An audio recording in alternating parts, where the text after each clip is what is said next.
Bumbunya nggak enak, Bang. Bumbunya, Bang. Kata Bunda suruh pakai sayur. Bumbunya nggak enak.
Buruan. Ya.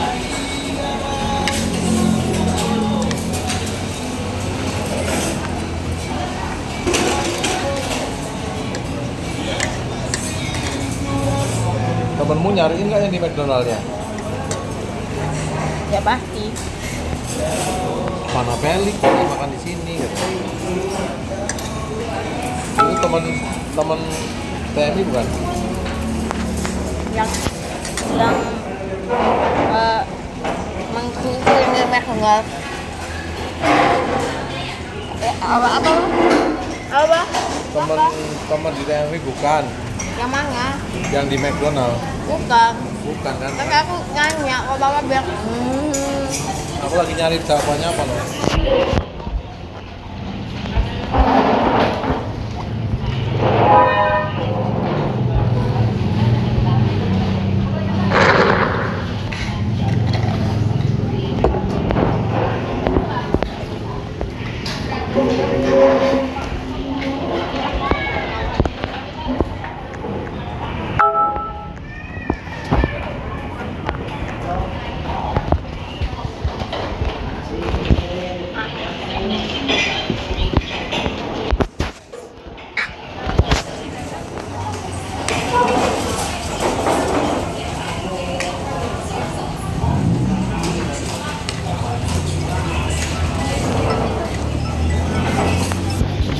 Ya Mbak.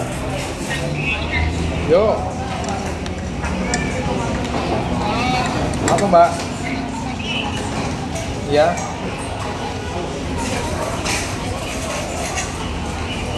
Lagi makan di luar sama anak.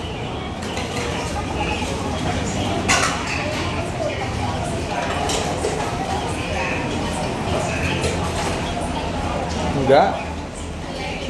Enggak. Itu lagi di grup kan lagi nih, di grup apa namanya? Grup kamarmu kan lagi nanya-nanya grup.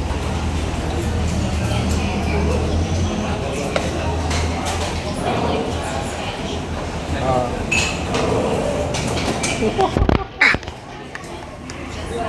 Ya. Ah. Ya.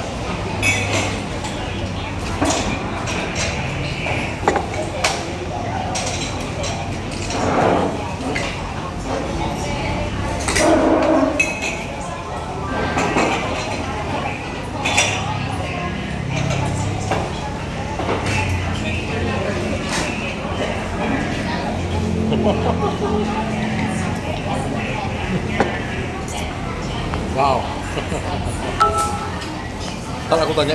Ntar aku tanya istriku dulu ya. Enggak, pokoknya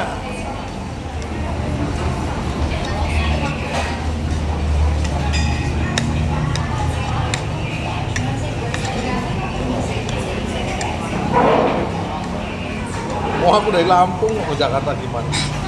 Aku di Lampung. Aku dari Lampung langsung ke Botani ke ini. Iya, kalau Jakarta macet muter-muter aku nih. Aku lewat Jakarta terus Serpong. Dari Serpong kan langsung ke Jagorawi langsung ke Botani.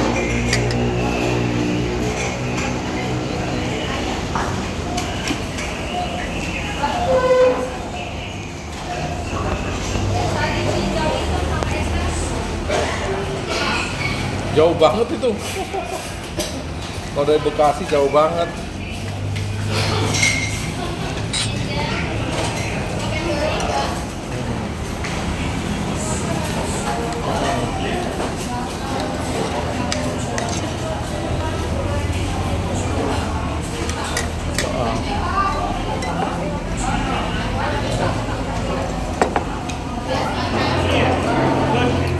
Ya kalau masih Jakarta Selatan masih deket lah. Iya masih deket pinggiran sini kan. Jakarta Selatan, Depok masih deket-deket sini. Kalau udah ke Bekasi, Jakarta mana itu?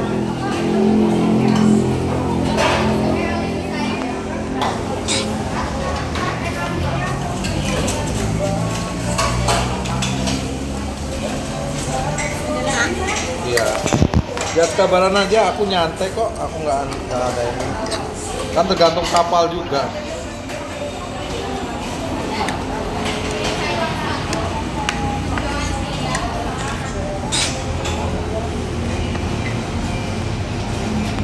Ya kabaran aja nanti posisinya di mana.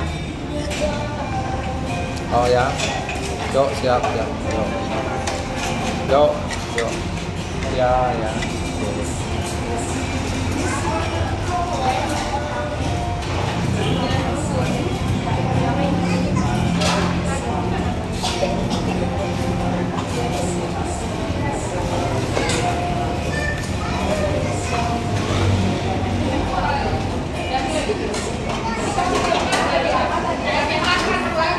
Beneran.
Habis mas?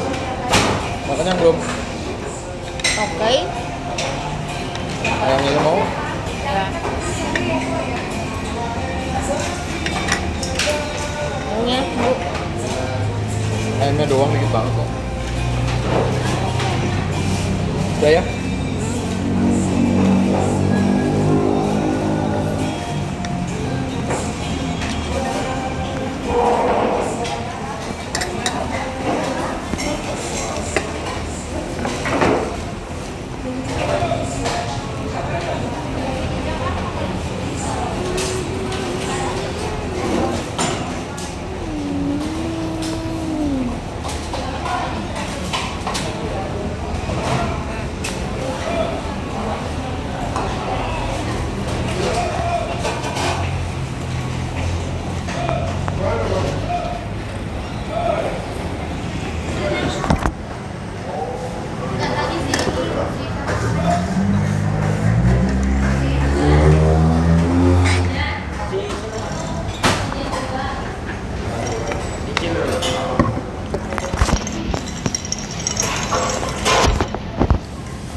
Kayak mana panasnya udah?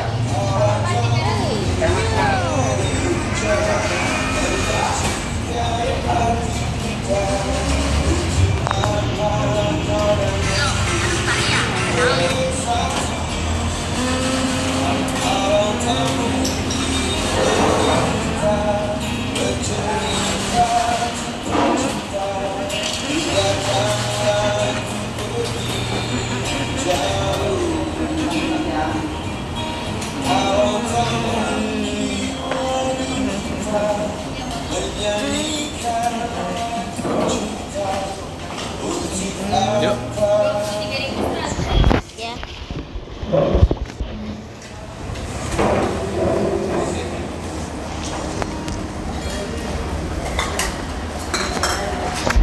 Itu apa sayang?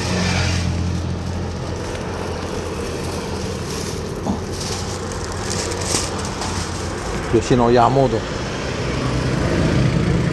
Ya. Ya. Mau ke Korpi.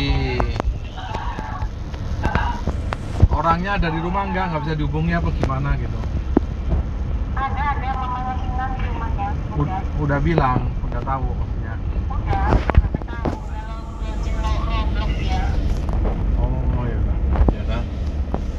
Sana ya. Yuk. Ya. Ada kesempatan ya? Udah. Udah. Oh ya udah, oke. Ya. Mas kemana arahnya aku nggak tahu ya mas. Minta dijemput di daerah Juwiringin. Anaknya yang mendapatkan pesan tersebut kemudian mengiyakan. Dia pergi ke daerah Juwiringin untuk menjemput ayahnya saat menemukan Sumingo. Dan saat penemuan tersebut, dengan hebohnya, dia mengatakan kalau ada orang yang mengakhiri hidup di semak-semak. Pada saat itu, warga pun jadi panik karena adanya aksi eksekusi yang melibatkan orang lain karena tidak adanya bekas kekerasan di tubuh Sumingo. Dan di samping itu, Sarmo yang aksinya tidak ketahuan setelah tewasnya Sumingo, dia bukan hanya ingin terlepas dari sewa tanah itu saja, tapi Sarmo memiliki niat yang mana entah bagaimana caranya Sarmo ini ingin menguasai surat kepemilikan tanah dengan memalsukan beberapa tanda tangan. Lagi-lagi ternyata dia berhasil dan semuanya berjalan dengan mulus sampai dia bisa menguasai tanah tersebut. Hanya butuh waktu beberapa bulan setelah dia mengeksekusi 3 nyawa, Sarmo ini masih bisa hidup dengan tenang. Lalu tiba-tiba Sarmo mengalami masalah keuangan yang cukup serius, yang mana di saat itu dia membutuhkan tambahan modal untuk menyelamatkan bisnisnya yang mulai merosot. Saat itu dia kepikiran ingin meminjam uang kepada seorang teman yang bernama Sunario. Pada saat itu dia ingin meminjam sebanyak 8 juta rupiah pinjam untuk jadi jaminan. Lalu sambil memikirkan cara lain, Sarmo di saat itu meminta waktu kepada temannya Sunario hingga tibalah waktunya. Tepat di tanggal 27 April tahun 2022 malam, Sarmo sempat menelpon Sunario dan bilang seperti ini. Ini aku mau lunasin hutangnya. Udah ada nih uangnya, kita ketemuan ya, ucap Sarmo di saat itu.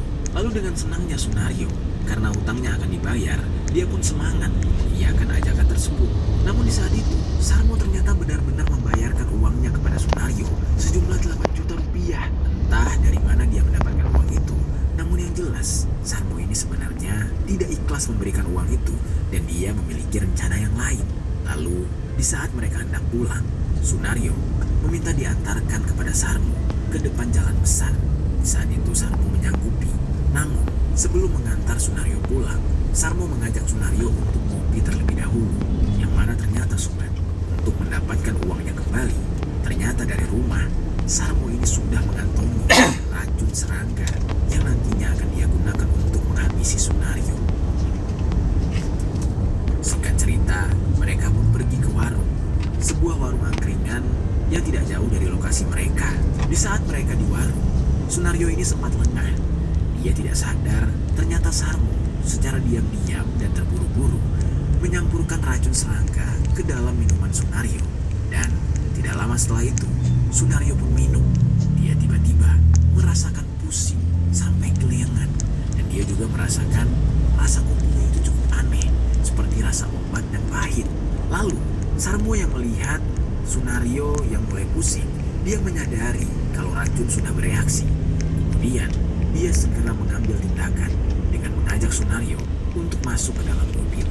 Sambil menunggu racunnya berefek dan membuat Sunario tewas, Sarmo membawa Sunario ini berkeliling dengan mobil sembari menunggu mulut Sunario mengeluarkan busa. Dan akhirnya hal itu benar-benar terjadi. Saat itu, Sunario sempat melihat ke arah Sarmo, yang mana Sarmo ini sambil tertawa menunggu Sunario tewas. Lalu setelah Sunario tewas, Sarmo langsung mengarahkan mobilnya untuk balik ke arah rumahnya sendiri. Sunario yang telah tewas lalu diturunkan dan dimasukkan ke dalam rumah, dan jasad dari Sunario itu ditaruh di bawah tempat tidur oleh Sarmo. Dan kalian bisa bayangkan sobat, setiap hari Sarmo ini tidur di kamar tersebut hingga 3 bulan lamanya, yang mana artinya dia tidur bersama mayat. Lalu di sisi lain, keluarga salah satu korban dari Sarmo, yaitu keluarga Agung, sudah mulai merasa curiga karena sudah setahun Agung tidak ada kabar dan tidak pulang. Entah mengapa ini sangat aneh sobat. Keluarga Agung selama ini percaya-percaya saja kalau Agung masih hidup. Dan setelah setahun, barulah keluarganya ini melaporkan kejadian hilangnya Agung kepada pihak kepolisian. Pihak kepolisian yang mendapatkan laporan itu langsung melakukan penyelidikan. Dari keterangan keluarga Agung, dikatakan Agung ini terakhir kali hendak bertemu seseorang yang bernama Sarmo. Dan tidak hanya 1 kali 2 kali, melainkan sangat sering. Dan pencurian yang dia lakukan itu sebanyak beberapa kali di tempat yang sama, yang mana hal itu membuat orang-orang yang menjadi korban akhirnya menyusun sebuah rencana untuk menangkap maling yang menggunakan Sarmo. Lalu singkat cerita, di tanggal 13 November tahun 2023, Sarmo ini kembali beraksi di Dusun Tubruk, Desa Kerjolor, Kecamatan Ngadirojo. Saat itu, Sarmo menyasar tempat penggergajian warga. Dan kebetulan, aksinya itu berhasil menggasak 2 buah handphone dan 1 gergaji mesin. Pencurian yang dilakukan oleh Sarmo ini menghebohkan banyak warga. Pasalnya mereka sudah muak kehilangan banyak barang dalam waktu yang berdekatan. Dan mereka merasa keamanan di dusun mereka tidak baik-baik saja. Makanya mereka yang kehilangan memutuskan untuk melaporkan hal tersebut kepada pihak kepolisian. Lalu singkat cerita, beberapa ponsel yang dicuri oleh Sarmo ternyata itu bisa menjadi alat untuk polisi melakukan pelacakan. Yang mana dari hasil pelacakan tersebut, akhirnya polisi mendapatkan titik terang yang mengarah kepada pelaku pencurian, yaitu Sarmo. Hingga pada tanggal 4 Desember tahun 2023, atas barang bukti yang ada, polisi akhirnya meringkus Sarmo kembali. Dan ketika Sarmo diringkus, pihak kepolisian dengan keahliannya mengembangkan kasus ini, dan terungkap ternyata Sarmo ini memiliki permasalahan dengan beberapa orang yang dilaporkan hilang, yaitu Sunario maupun Agung. Karena itulah akhirnya dari kasus pencurian, polisi mencurigai kalau Sarmo ini adalah penyebab hilangnya dari 2 korban yang sempat dilaporkan. Polisi pun mulai mencari kebenaran. Saat itu polisi mendesak Sarmo, dan dengan caranya Sarmo akhirnya mau mengakui perbuatannya yang lain, yaitu dari mulai hilangnya Katiani, Agung, Sunario, serta Sumiko. Semuanya itu dia akui karena perbuatannya. Saat semua terungkap di dalam penyelidikan, Sarmo ini mengakui dan meminta maaf kepada keluarga korban. Dia menyatakan penyesalannya dan berjanji tidak akan mengulangi tindakannya itu. Sarmo juga mengaku semua perbuatannya itu dia lakukan sendirian tanpa campur tangan dari pihak lain. Alasannya adalah karena masalah ekonomi. Lalu menariknya, Sarmo ini termasuk ke dalam kategori eksekutor yang berulang, yang melakukan aksinya demi kenyamanan dan keuntungan pribadi. Biasanya pelaku dalam kategori ini awalnya adalah penipu atau pencuri yang kemudian meningkatkan kekerasan saat dia merasa terusik. Mereka cenderung mengincar kerabat atau orang yang mereka kenal untuk dihabisi dengan tujuan merampas harta. Dan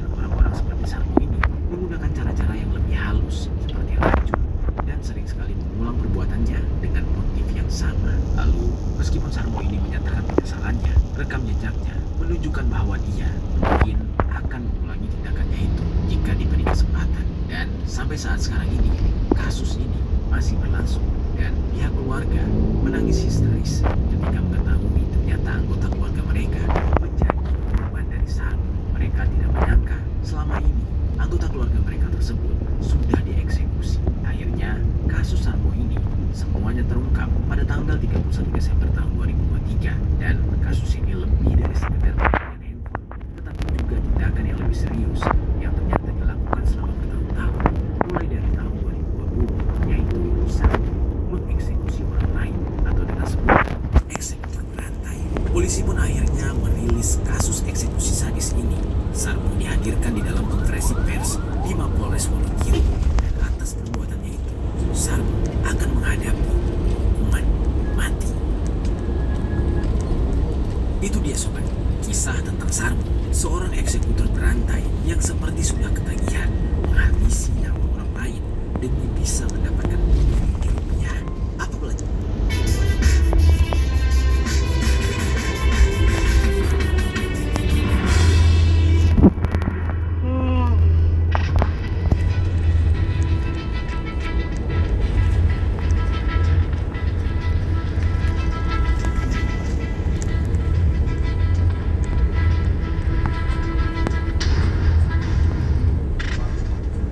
Saya akan menemui anak dari korban Rini yang kemarin jenazahnya ditemukan di dalam koper di Bekasi, Jawa Barat, pemirsa, di rumah salah satu saudara korban yang dimana kita ketahui memang antara korban dan juga suami ini sudah berpisah. Jadi anak korban ini berada di salah satu rumah keluarga mereka. Kita temukan faktanya.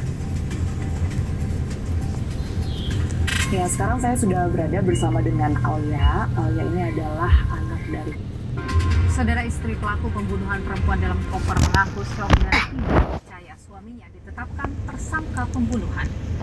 Istri pelaku pembunuhan perempuan dalam koper saat ini mengaku syok dan tidak percaya saat polisi menetapkan suaminya Ahmad Arif Nuloh menjadi tersangka. Ia menambahkan perilaku suaminya yang gelisah saat pulang ke Palembang. Namun saat ditanya, hanya menjawab tidak ada permasalahan apapun. Terkait uang yang diterima dari suaminya, ia tidak tahu menahu. Dan terkait kasus ini, semua diserahkan kepada pihak kepolisian. Ini suami kita tuh melakukan pembunuhan. Tidak tahu sama sekali. Nggak tahu. Nah dia kan kemarin sempat balik ke rumah nih. Pernah nggak pelaku cerita ada masalah apa gitu? Nggak pernah ada. Mereka dipaksa berhubungan selagi alat vital mereka dilumuri dengan balsem.